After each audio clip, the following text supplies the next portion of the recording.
आजसू ने बीजेपी के प्रत्याशी को समर्थन देने की घोषणा की है और इस समय हमारे साथ सुदेश कुमार महतो जी हैं। सर क्या क्या वहाँ से आओ। फैसला क्या हुआ? आज एनडीए की बैठक आहूत की गई थी और 19 के राज्यसभा चुनाव के संदर्भ में एनडीए के और भारतीय जनता पार्टी के जो प्रत्याशी हैं आदरणीय दीपक जी के पक्ष में वोट करने का जो पहले ही पार्टी ने निर्णय लिया था। प्रस्ताव हमारे पार्टी के विधायक भी प्रस्तावक भी रहे थे। आज एक संयुक्त बैठक आहूत करके सभी को का उत्साहवर्धन करने का काम राष्ट्रीय नेताओं ने किया। ये कल हेमंत सोरेन आपसे मुलाकात किए थे तो उसका असर नहीं हुआ क्या? हाँ, उन्होंने आग्रह किया। एक शिष्टाचार बैठक थी। आदरणीय मुख्यमंत्री जी कल हमसे मिले थे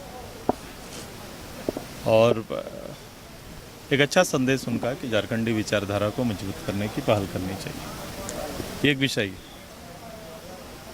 जहाँ तक राज्यसभा चुनाव के संदर्भ में है तो आदरणीय गुरुजी झारखंड मुक्ति मोर्चा के प्रत्याशी हैं और झारखंड मुक्ति मोर्चा के पास पर्याप्त वोटर हैं कि आदरणीय गुरुजी राज्यसभा के सदस्य बनेंगे। अच्छा यही होता कि एक बेहतर परंपरा को जगह देते हैं और दो ही कैंडिडेट होते हैं। तीसरा कैंडिडेट का आना गिनती बल के आधार पर उचित नहीं था। मैं उनके उस आंदोलनकारी के विचार को बेहतर समझेगा, उसका सम्मान करते हैं और ये भी भरोसा देते हैं कि भविष्य में झारखंड के हित में, झारखंडियों के हित में कभी भी कोई निर्णय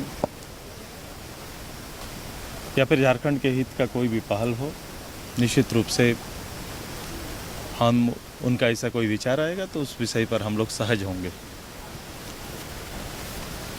क्योंकि हम पूर्व काल से भी एनडीए के साथ रहे हैं। चुनाव निश्चित रूप से हम सभी लोगों ने अलग लड़ा, परिस्थितियां थी।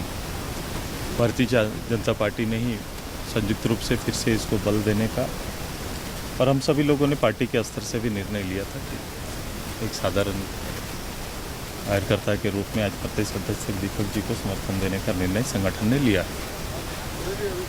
आगे भी परिस्थितियां बनी रहेंगी ऐसी, उसको इस विषय के साथ ना जोड़ा जाए। भविष्य में एक एनडीए को एक स्वरूप में आने की भी हम लोग पहल करेंगे। एक स्वरूप में एनडीए आना चाहिए तो उसकी पहल होगी, उसका इंतजार करिए। लौटेगा आज एनडीए में? आज पहल की है भारतीय जनता पार्टी ने कि पुनः हम लोग साथ चलेंगे, तो ये निश्चित रूप से इसके ढांचा को मजबूत करने की पहल और बातचीत होगी। पिछले दिन आपको पता होगा कि बीच में आदरणीय गृह मंत्री जी के निमंत्रण पर मैं दिल्ली में हमारी बैठक हुई थी और उस बैठक के बाद इस प्रदेश में इसको मजबूती देने का पहल उनके आग्रह पर हुआ है। हम आगे भी कोशिश करेंगे बैठ के इसकी बेहतर नींव हम लोग स्थापित कर पाएंगे। सुधीर जी, बात आ रही है कि 19 जून की सुबह तक सभी विधायकों को भी रहने का ऐसा कुछ ये कार्यक्रम है, ये बताएंगे जो भारतीय जनता पार्टी के लीडर हैं वो ब्रीफ करेंगे। अगर ऐसी कोई व्यवस्था होती है तो क्या आप रहेंगे?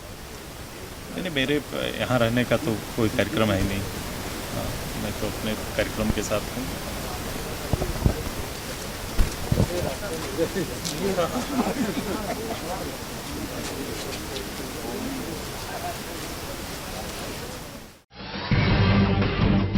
जब टूटती है आस, जब थकती है सांस, जब रूठते हैं अपने, मुंह मोड़ता है जमाना, जब अंगड़ाई लेता है संकल्प, फिर बनती है कहानी, बनते हैं अनमिट निशान। देखिए मेरे साथ संघर्ष की दास्तान।